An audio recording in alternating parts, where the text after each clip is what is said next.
for me, but October 7th. So let me start on storyline number 1.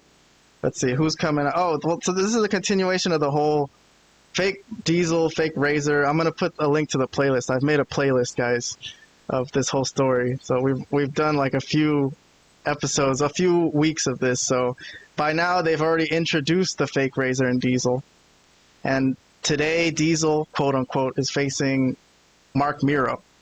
And the commentators when the show opened, they did mention JR's not here. We don't know where he is. But then when Diesel comes out, he comes out with Diesel. So he's like his manager or valet. Not really, but he does come out with him. So here comes Diesel. Man, Diesel looks exactly like fucking Diesel, man. If they didn't know, like, they could have replaced Diesel one day with this guy. Nobody would have fucking noticed the difference. But that's Kane. That's Glenn Jacobs. And I think I'm going to play a watch-along. Let me take my Okada.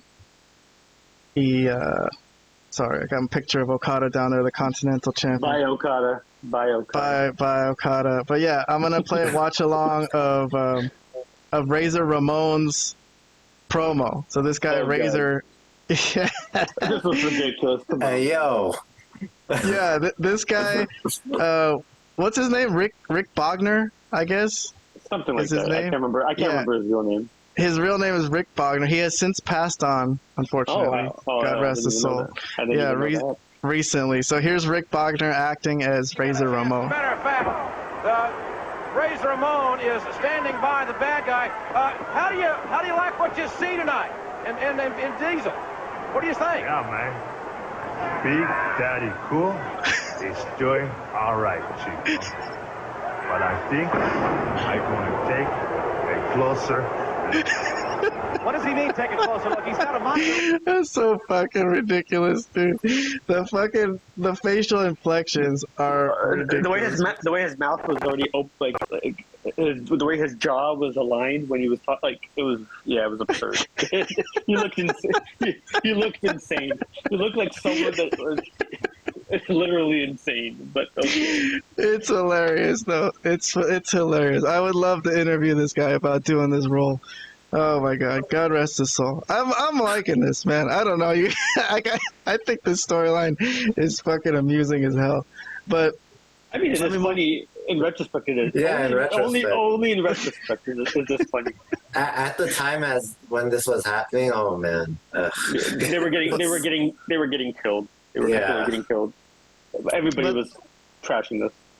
The real outsiders were on Nitro challenging the Harlem Heat, I think, for Halloween Havoc. So they're on their way to becoming tag team champions over there. But here comes Razor. So he actually does come to the ring after that incredible promo he cut in the back. And Mark Mero does a flip dive on him. So immediately gets involved. And I think Razor gets in the ring and causes a DQ. And the NWO style beatdown. Right? So they basically literally beat him up like NWO is invading WWF. I think they were trying to hint at that too in a way, but there's Sable doing more work than I've ever seen her do, acting really sad and distraught that Mark Mero's getting his ass beat by these guys. Powerbomb, and there they go. NWO and WWF. Can you believe that? All right, reviews. Let's see. Oh, this is the toothpick flick at the camera. This is great. Reviews. Let's see. Vlad and me. I got a half thumbs up from me. Okay. And I got a thumbs down from Vlad. Okay. He's not into this. All right. Any comments you want to give, I guess, just because since we're on the topic, this is the only chance you'll ever have to talk about this match between Mark Mero and Fake Diesel. Yeah, I mean, I don't know what else to say. Obviously, this whole thing was a joke from the beginning. It blew up in their face. They thought they were being cute, or I don't know what the thinking really was. It was just like they really thought they could replace these characters, I guess. I think that's really what Vince thought, in his mind at that time. Like, I don't need Scott Hall. I don't need Kevin Nash. I can just put anybody as Razor Ramon. And I think, honestly, that must have been it. Because otherwise, this is just stupid. But even that thought alone is stupid. That you could just put any character, any person with any character. The other thing is I didn't like I think you were just like last week or one of the other. Was it last week that Mero won the Intercontinental title and he had that whole celebration in the ring? That was last week, right? Yeah. And then this is his first match back. And this is his first match back, and he gets beat down in the stupid angle that everybody knows is just a mess and a joke. So I know you said like it didn't affect any main angles. Well, yeah, I guess, but in a sense, they were trying to do something with Mero. They gave him the IC title, so they saw something at least. But yeah, well, my only point was they brought Hall and Nash to do this, or Hall and Nash, Razor and Diesel to do this, mock invasion angle, I guess, in a way. But at least it's not with the top guys. Like, he's not doing it with Shawn Michaels and Stone Cold and, Sid or Vader. He's doing it with Mero, I guess. So that's kind of the best. That's the best compliment I could give this. At least they didn't muddy up the top guys. But Robert, I saw you smiling at that Razor Ramon impression. So come on, this must have been entertaining at least in some way.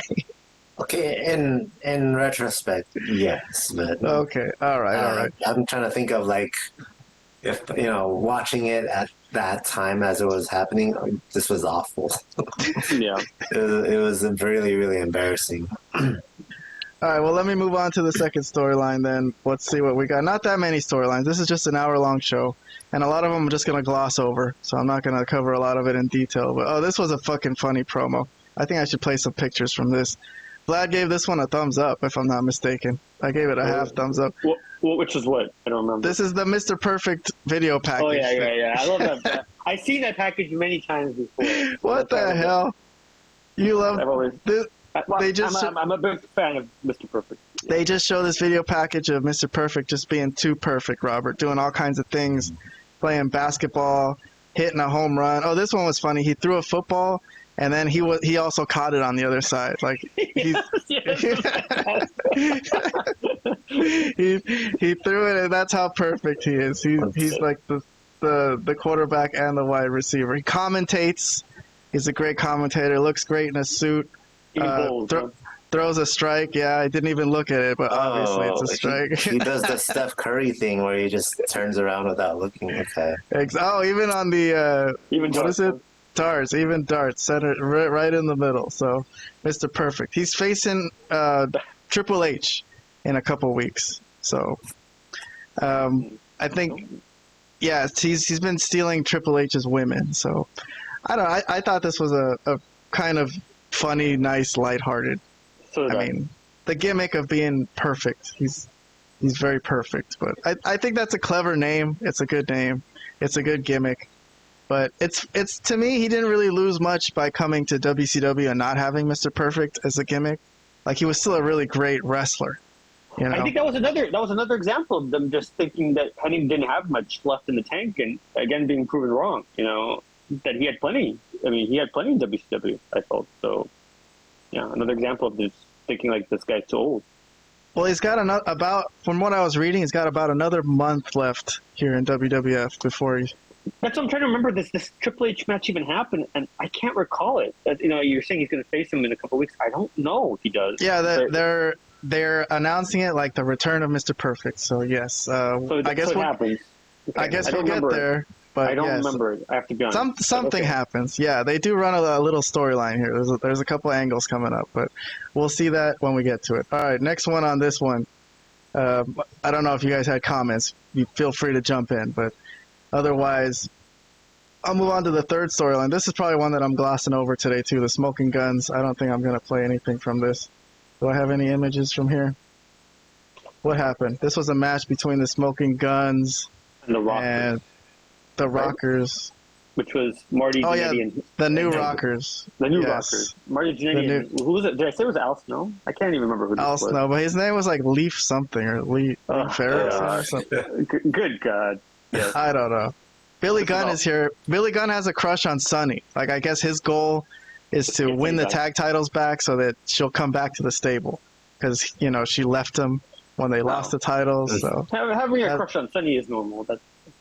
At that point in time. Especially 1996 Sunny. Yeah. Oh, yeah.